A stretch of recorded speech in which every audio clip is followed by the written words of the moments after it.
Hello and welcome to the channel, and more importantly, welcome to 2022. Happy New Year everyone.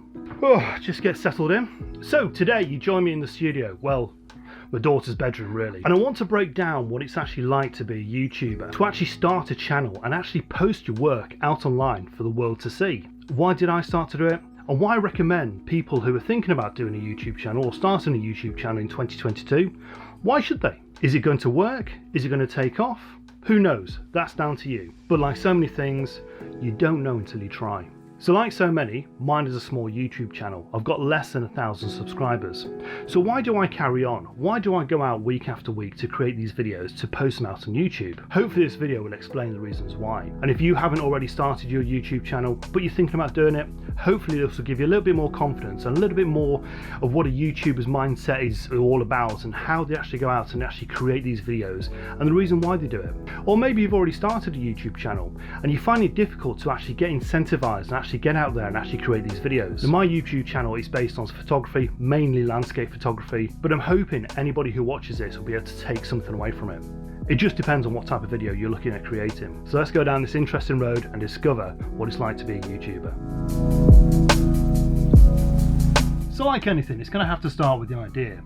Where do you get your idea from? I think a quick and easy way is to actually have a look at the YouTubers who are exploring the same sort of interests that you have. Understand their video content, understand what they deliver, and I suppose in some ways, copy. Now that's not to say continue copying, but it's a good way to start. And the reason why it's not good to continue copying is because you need your own style.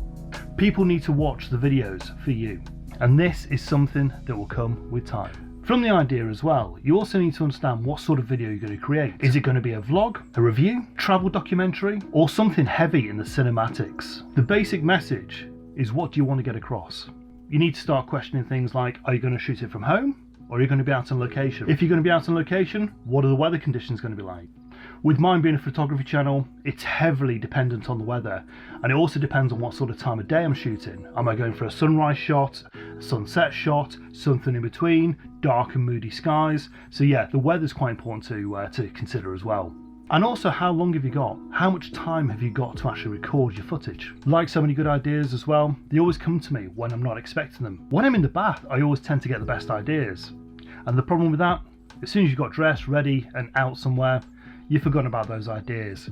So always write them down. Obviously don't write them down in the bath. The pages won't last that long. But certainly make notes when you have an idea. That's so valuable. So the next topic is preparation. Preparation is key. With being a landscape photographer, I get into almost a military habit of making sure that I've got everything I need for a shoot. And what I'll do the night before is put everything on charge. So that's drones, the vlogging camera, light, microphones, batteries for the camera, any gimbals I'm taking, you name it, I'll put it all on charge. Even if I'm not taking it all, I'll strip my camera bag down and rebuild it back up, thinking about what sort of shoot I'm going to be doing. The biggest issue as a landscape photographer is weight, carrying all this weight around. So carrying a camera body with however many lenses you need to take, all the backup batteries, vlogging cameras, 2 tripods, lights, microphone, you name it, it all starts to add up. So if I can reduce that weight by a bit of preparation, then that's key for me. But again, it depends what your channel's all about. Are you shooting on location? Can you safely leave things in the car? If so, take it all. You never know what you need until you actually get there. But it's always good to have it with you if needed. Have you formatted your memory cards or your SD cards? So it's always good to have a fresh memory card. And the bigger, the better. You just never know how much memory you need. Have you refueled the car to actually get there? Have you thought about food and drink? Are the facilities there? And even if there are you going to have time to actually go shopping for food? A lot of times I will go out onto location and I won't have time to even think of anything else, let alone go shopping for food. So it's always good to take something with you, even if it's just a sandwich, a banana, some fruit. Because trust me, when I get hungry, I get grumpy, and that isn't good for video. Doesn't matter how much you're going to prepare, you will always leave something. No matter how organised I've been, I don't think there's ever been a shoot where I've actually got there and I've got everything I needed. But you can certainly reduce this by being prepared.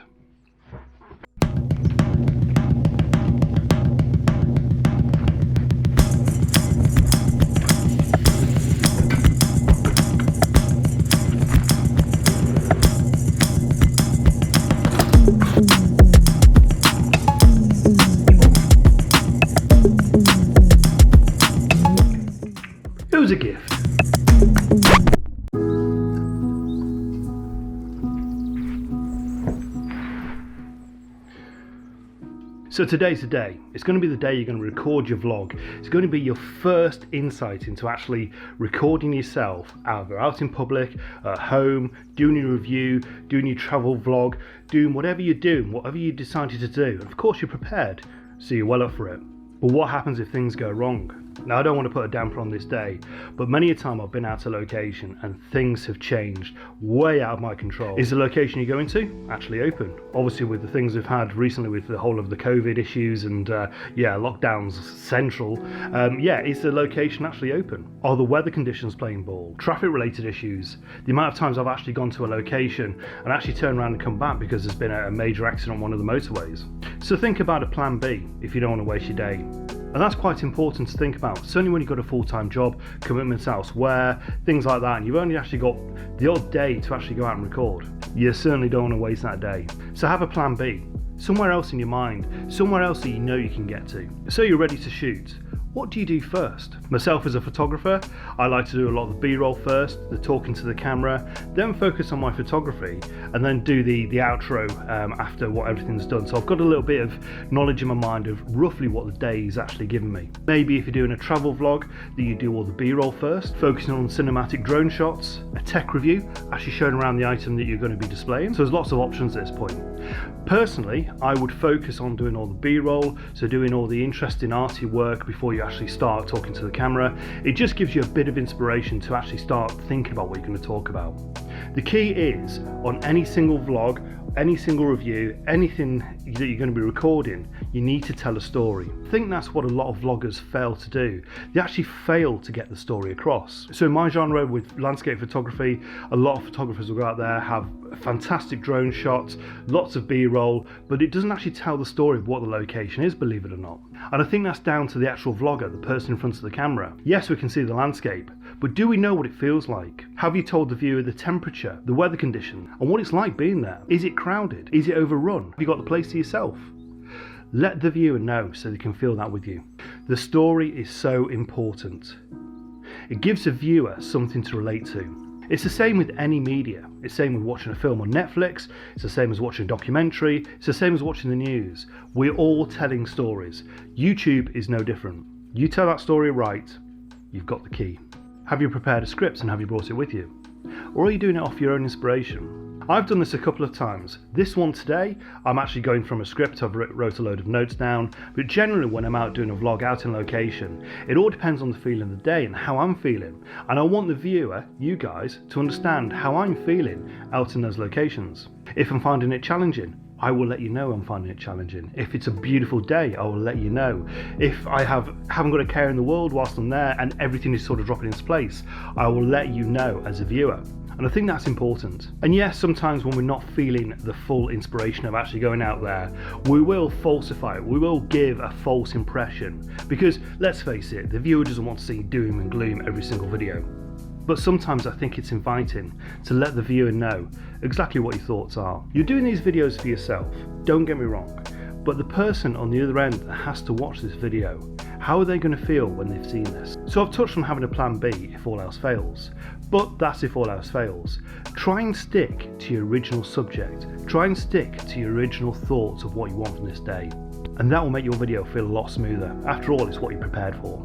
I've gone to locations in the past, and as I said in my preparation section of this video, things just don't work. Sometimes the microphones don't work, the lights don't work, the camera body themselves don't work, or sometimes you drop them down a cliff. Yes, done that a couple of times. And it's how do you overcome that? Do you continue recording? Do you actually record the day's disaster? Because a lot of time that's entertaining as well, in a sick sort of way. The key point of the day though, is to ensure you relax and enjoy it. With that, inspiration will come. With that, you'll be able to get amazing B-roll.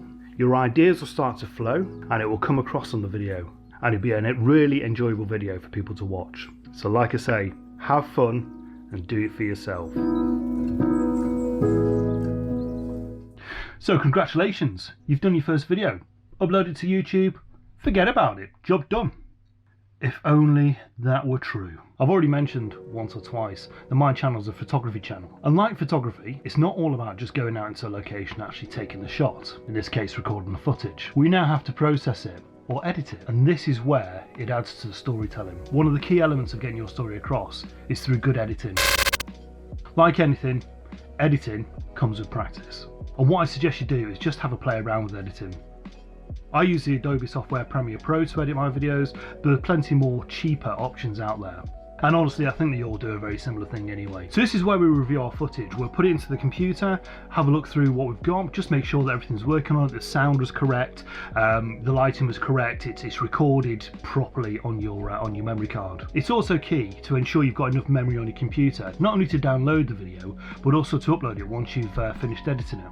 Now with anything, the better the computer you've got, the easier it will be, or certainly the flow will be a lot easier to edit. However, I've got two Mac computers here, but I actually use a cheap Asus laptop to edit whilst I'm on the go, and it does the job quite well, so you don't need full professional gear. Work with what you've got. So editing is quite simple.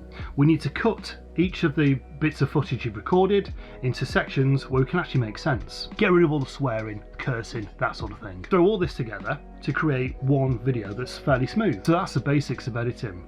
However, it's always good to go one step beyond. If you can add some cool transitions, fine, but keep them to a minimum. You don't want to overpower it. One of the things that's quite trendy at the moment is sound engineering, building up your sound. What I tend to do whilst I'm on location is actually record around about 10 minutes of sound, just so I can understand what was going on in the background, and then try and add it to the video wherever I can. Simple and subtle things, like adding traffic noise in the background, forest sounds if you've been out in the country, birds, that sort of thing. It's amazing how effective that actually is. Think about your music. What sort of music are you going to add to this? And is it just going to be at the start and at the end? Or do you have it running in the background like I tend to do? What type of music are you going to play? From the start of creating my videos, I've always used Epidemic Sound, but there's plenty of other websites out there that do pretty much a similar job. But it has to be license-free music in order for you to add it onto your videos. So with the correct edit, you'll be able to get the story and the mood across in your video. And this is a skill that will take time to come to you. Trust me, we've all made mistakes, and I see plenty of videos out there where the edits are absolutely awful, the music's been cut off too soon. Yeah, mistakes are made constantly. And what I'll recommend for you to do is watch this video over and over again until you're absolutely fed up of it. And at that point, watch it a few more times. By the time you upload this video, you will hate every piece of music, you will hate the actual video content itself, because you would have watched it that many times to make sure there's no errors. And only at that stage is it ready to upload to YouTube. But even then, you'll find a mistake. Best bit of advice I can give you is take your time on the edit and work in a quiet surroundings. Concentration is needed to make sure it's right.